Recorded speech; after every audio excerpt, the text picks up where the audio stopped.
جن لوگوں کو باری کا بخار آتا ہے، یعنی ایک دن بخار چڑھتا ہے ایک دن اتر جاتا ہے، یا جھاڑے کا بخار آتا ہے، یعنی جب بھی موسم بدلتا ہے اس وقت اسے بخار ہو جاتا ہے، یا بخار جان چھوڑتا ہی نہیں ہے، بچے ہیں دوائیں دے دے کر تھک گئے ہیں، بخار نہیں جاتا،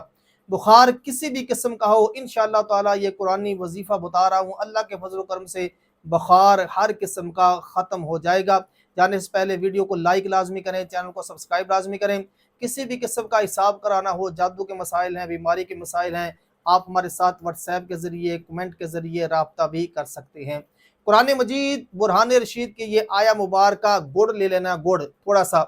گڑ کے تھوڑے سے حصے پر دم کر کے 7 مرتبہ انشاءاللہ تعالی بخار والے کو کھلانا شروع کر دیں تو اللہ کے فضل و کرم سے بخار جاتا رہے گا۔ بسم اللہ مجریہا و مرساہا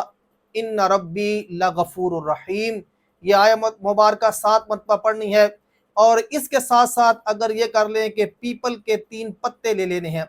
اور ہر پتے پر سورۃ کوثر ما بسم اللہ الرحمن الرحیم لکھنی ہے، اور لکھ کر مریض کو کہنا ہے کہ ایک دن ایک چاٹ لے، دوسرا دن دوسرا چاٹ لے، اور تیسرے دن تیسرا چاٹ لے، تو انشاءاللہ تعالیٰ دونوں طریقے کریں گے، بخار بھی کسی بھی قسم کا ہے تو اللہ کے فضل و کرم سے ہر قسم کا بخار سے اللہ پاک شفا عطا فرما دے گا۔